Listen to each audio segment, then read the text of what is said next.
नमस्कार दर्शकों, जैसा कि आप जानते हैं, नरेंद्र मोदी ने बतौर प्रधानमंत्री तीसरी बार शपथ लेने के बाद अपनी पहली यात्रा इटली की।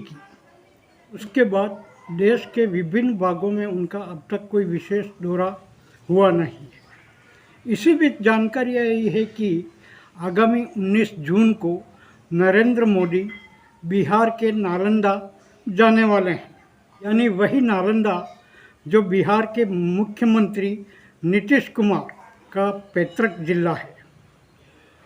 कई चैनल्स और सोशल मीडिया पर आप देख चुके हैं कि नीतीश कुमार प्रधानमंत्री नरेंद्र मोदी से शपथ ग्रहण समारोह के बाद से ही नाराज चल रहे हैं और वे आंध्र प्रदेश के मुख्यमंत्री चंद्रबाबू नायडू के शपथ ग्रहण समारोह में भी नहीं गए, जबकि प्रधानमंत्री नरेंद्र मोदी उनका खुद वहां इंतज़ार कर रहे थे। इसके 2 दिन बाद ही नीतीश कुमार बीमार होकर पटना के वेदांता अस्पताल में भर्ती हो जाते हैं। नीतीश कुमार के अस्वस्थ होने और प्रधानमंत्री के नालंदा दौरे को लेकर जो राजनीतिक कयास और अंदाज लगाए जा रहे हैं, मोदी की यात्रा के क्या मायने हैं और क्या मोदी नीतीश कुमार को मनाने जा रहे हैं, इसी को लेकर जाने माने पत्रकार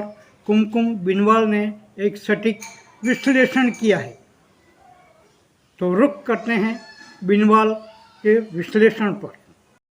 दोस्तों, हमारे घरों में जब शादियां होती हैं तो एक फूफा जरूर होते हैं जो हमेशा नाराज रहते हैं। कुछ भी कर लीजिए, वो कभी भी संतुष्ट नहीं हो पाते। कई शिकायतें उनको होती हैं कि उनको ये चीज के लिए नहीं पूछा गया, वो चीज के लिए नहीं पूछा गया। लेकिन ऐसा लगता है कि इस सरकार में उस नाराज फूफा की जिम्मेदारी जो है वो नीतीश कुमार ने उठा ली है। और उनको मनाने के लिए क्या पीएम मोदी खुद जा रहे बिहार?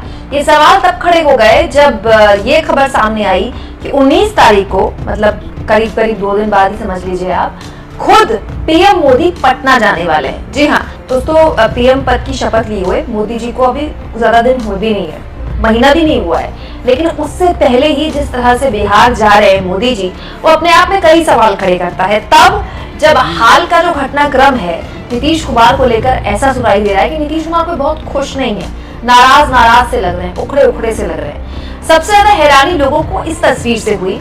कुछ दिन पहले ये तस्वीर नीतीश कुमार ने खुद शेयर की अपने सोशल मीडिया में। और अमूमन हम जब सोशल मीडिया में कोई भी इंसान हो, कोई भी नेता हो, जब फोटोज शेयर की जाती है तो इस बात का ध्यान रखा जाता है कि वो फोटोज किस तरह का मैसेज एक तरह से जनता के बीच देंगी। आप इस फोटो में देखिए, नीतीश कुमार और डिप्टी सीएम सम्राट चौधरी के बीच में कोई बहुत मधुर रिश्तों वाला माहौल नहीं दिखाई देता। इसके अलावा सबसे ज्यादा हैरानी लोगों को तब हुई थी जब चंद्रबाबू नायडू ने आंध्र प्रदेश के मुख्यमंत्री के तौर पर शपथ ली। हर कोई वहां पर मौजूद था, लेकिन नीतीश कुमार नहीं आए। और नीतीश कुमार क्यों नहीं आए, इसके बारे में कोई जानकारी भी नहीं आई। मतलब ऐसा भी नहीं कहा गया कि नीतीश कुमार की तबीयत खराब है, बस नीतीश कुमार नहीं आए। चंद्रबाबू नायडू के शपथ ग्रहण में तमाम बड़े नेता आए हुए थे बीजेपी के, लेकिन वो पार्टी जिसके सहयोग से इस वक्त मोदी जी की सरकार चल रही है, उसके मुखिया वहां पर नहीं आए।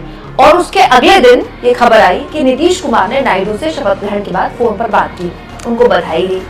तो बड़ा सवाल ये है दोस्तों कि क्या नीतीश कुमार मोदी जी को फेस नहीं करना चाहते? नीतीश कुमार मोदी जी को फिलहाल उनसे 1 to 1 नहीं होना चाहते, उनसे बात नहीं करना चाहते। बहुत सी चीजें हैं जो इस बीच हुई हैं। अंदर खाने तो बहुत से लोग ये भी कहते हैं कि नीतीश कुमार जब से उन्होंने आरजेडी के साथ गठबंधन तोड़ा और फिर से वो बीजेपी के साथ उन्होंने हाथ मिलाया और फिर से सीएम पद की शपथ ली, फिर पलटी मारी, उसके अलावा लोकसभा चुनाव भी लड़ा, वो उस वक्त से चाहते थे कि विधानसभा भंग कर दी जाए और जितनी जल्दी हो सके लोकसभा चुनाव के साथ ही बिहार में विधानसभा चुनाव करवा दिए जाए। लोग कहते हैं, थ्योरीज हैं, बहुत से लोगों का दावा है। अब मोदी जी ने उस वक्त वादा भी किया था कि ऐसा करवा देंगे, लोकसभा चुनाव के साथ बिहार की विधानसभा चुनाव हो जाएंगे, लेकिन वो नहीं हुआ। और अब ऐसा लग रहा है कि नीतीश कुमार दबाव ये बना रहे हैं कि महाराष्ट्र और दिल्ली और हरियाणा के जैसे इलेक्शंस होने इसी साल होने, तो इसी साल बिहार के विधानसभा चुनाव भी करवा लिए जाएं। लेकिन लगातार उनकी बात एक तरह से उसको दरकिनार किया जा रहा है, उसको माना नहीं जा रहा है। क्या इस वजह से नाराज चल रहे हैं नीतीश कुमार, और इतने नाराज चल रहे हैं कि स्वयं मोदी जी को पटना जाना पड़ रहा है। हालांकि इस खबर में ये लिखा है कि मोदी जी नालंदा यूनिवर्सिटी में एक संबोधन देंगे अपना, नालंदा यूनिवर्सिटी में उनका कार्यक्रम है। लेकिन जाहिर सी बात है बिहार जाएंगे तो सीएम उनको लेने आएंगे एयरपोर्ट में, सीएम के साथ वो मंच भी साझा करेंगे। नालंदा यूनिवर्सिटी में अगर वो बोलेंगे तो नीतीश कुमार वहां पर मौजूद होंगे। तो नीतीश कुमार और बीजेपी के बीच जो आइस लोग कह रहे हैं कि एक खड़ी हुई है आइस, क्या वो ब्रेक की जाएगी? हालांकि सही बताऊं दोस्तों तो ये विधानसभा भंग करने वाली थ्योरी मेरे को बहुत ज्यादा मैं कन्विंस नहीं हूँ इससे, क्योंकि नीतीश कुमार की ऐसी हालत नहीं है कि वो चाहें कि जल्दी से जल्दी बिहार में चुनाव हो जाए। वो चाहेंगे कि पूरा टर्म हो और उसके बाद बिहार में चुनाव हो। मत भूलिए दोस्तों, ये वही नीतीश कुमार हैं जिनको लेकर मोदी जी के शपथ ग्रहण से पहले तमाम तरह के कयास लग रहे थे कि नीतीश कुमार पलटी मारेंगे, क्या नीतीश कुमार इंडिया गठबंधन के साथ जाएंगे कि एनडीए के साथ जाएंगे। एनडीए की बैठक भी नहीं हुई थी, एनडीए संसदीय दल की बैठक से पहले एनडीए की बैठक के लिए नीतीश कुमार पटना से निकले थे और सबको उन्होंने हैरान कर दिया तेजस्वी यादव के साथ एक ही फ्लाइट में आकर। पटना से दिल्ली तो बहुत सी फ्लाइट जाती है, लेकिन नीतीश कुमार ने वही फ्लाइट चुनी। और उससे भी ज्यादा हैरानी लोगों को तब हुई जब तेजस्वी यादव को पीछे से उन्होंने आगे बुला लिया और अपने बगल में बिठा लिया। कहने वाले ये भी कहते हैं दोस्तों, राजनीतिक गलियारों में चर्चा ये भी है कि नायडू और नीतीश दोनों ही इंडिया गठबंधन के संपर्क में हैं और राजनीतिक दल कभी किसी से संपर्क तोड़ते नहीं है। ये दिखाने के लिए होता है कि विरोधी के तौर पर अपने विपक्षी दल को दिखाया जाता है, अंदर सबके बीच में कम्युनिकेशन होता है, बेसिक कम्युनिकेशन हर कोई एक दूसरे के साथ रखता है। लेकिन बड़ा सवाल ये है कि ये नायडू और नीतीश भी जानते हैं कि अभी उनकी भलाई सत्ता के करीब रहने में, और सत्ता किसके पास है? फिलहाल बीजेपी के पास है। अगर नायडू और नीतीश किसी भी हाल में ये सोचें कि वो इस सरकार को गिरा दे और इंडिया गठबंधन की सरकार बना ले, तो वहां भी आंकड़े उतने फेवरेबल अभी है नहीं। हाँ, अभी ये जो स्थिति है ये आगे कितने महीनों तक चलेगी इस पर नजर नीतीश कुमार की भी है। दोस्तों, नीतीश कुमार और Chandrababu Naidu are very hard bargainers. या फिर उनको स्पेशल स्टेटस नहीं मिला या स्पेशल पैकेज नहीं मिला तो वो रूठ गए, ऐसा नहीं होता है। राजनीतिक दलों में वेट एंड वॉच की स्थिति बहुत चलती है। खुद बीजेपी के अंदर भी इस बात को लेकर मंथन चल रहा है कि कम से कम 9-8 महीने तो देखा जाए इस सरकार को, क्योंकि 9-8 महीने बाद साफ हो जाएगा कि ये सरकार स्मूथली चल पाती है कि नहीं चल पाती है।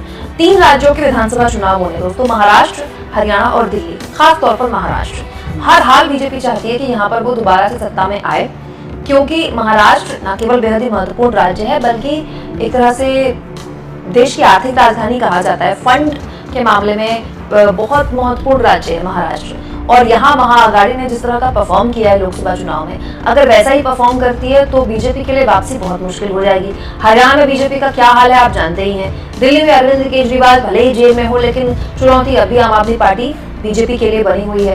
तो ये 3 राज्य बीजेपी के अंदर भी बीजेपी की पॉलिटिक्स को काफी हद तक बदलेंगे, और नीतीश कुमार और नायडू के लिए भी ये 3 राज्य अभी फिलहाल टाइम बाय करने वाली सिचुएशन, मतलब आप कह सकते हैं कि नायडू हो चाहे नीतीश कुमार, दोनों ही अभी टाइम बाय कर रहे हैं, खास तौर पर नीतीश कुमार। क्योंकि बहुत से लोग तो ये भी कहते हैं कि अगले साल जब बिहार के विधानसभा चुनाव होंगे तो हो सकता है कि अभी जो परिस्थितियां हैं गठबंधन की वो फिर बदल जाएं। अब नीतीश कुमार अगर दोबारा से आरजेडी के पास चले जाते हैं या आरजेडी के साथ गठबंधन कर लेते हैं चुनाव के लिए, तो इसमें भी किसी को कोई हैरानी नहीं होगी।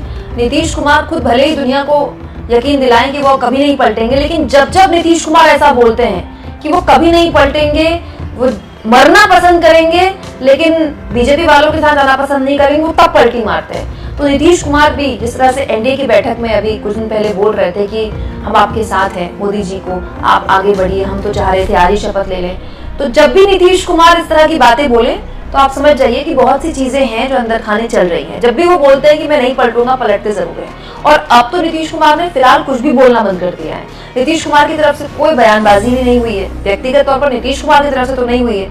उनके नेता लगातार इस तरह की बयानबाजी देते हैं कि हम चाहते थे कि रेल मंत्री का पद मिले, लेकिन चलिए कोई बात नहीं। जेडीयू की तरफ से सबसे पहले बयान भी आ गया कि स्पीकर बीजेपी का होगा, हम उसके साथ है, क्योंकि सबसे बड़ी पार्टी वही है। लेकिन अभी तक जिस बात पर मौन है नीतीश कुमार, वो मौन क्या टूटे इसीलिए मोदी जी जा रहे हैं पटना, और पटना अगर मोदी जी जाएंगे तो नीतीश कुमार से क्या बात करेंगे, क्योंकि अभी तक जब से सरकार बनी है नीतीश कुमार के होने का पूरा फायदा बीजेपी को मिल रहा है। सरकार भी चल रही है, मंत्री पद हल्के मिले, उसके बाद भी नीतीश कुमार शांत हैं। लेकिन अब नीतीश कुमार के पाने का वक्त है। तो नीतीश कुमार जो बातें मनवाना चाहते हैं, जो भी बातें उनकी हैं, क्या मोदी जी वो सुनेंगे तो मानेंगे तो कब मानेंगे, और अगर नहीं मानते हैं तो आने वाले वक्त में इस गठबंधन के अंदर की पॉलिटिक्स नीतीश कुमार कैसे बदल सकते हैं, कैसे पलट सकते हैं, इस पर सबकी निगाहें जरूर होंगी। साथ में ये भी होगा क्योंकि नीतीश कुमार के साथ बीजेपी के संबंध विच्छेद होते हैं, ये संबंध ऐसे ही आगे चलते हैं, इससे बहुत हद तक निर्भर करता है कि चंद्रबाबू नायडू इस गठबंधन के साथ कितना आगे रहते हैं।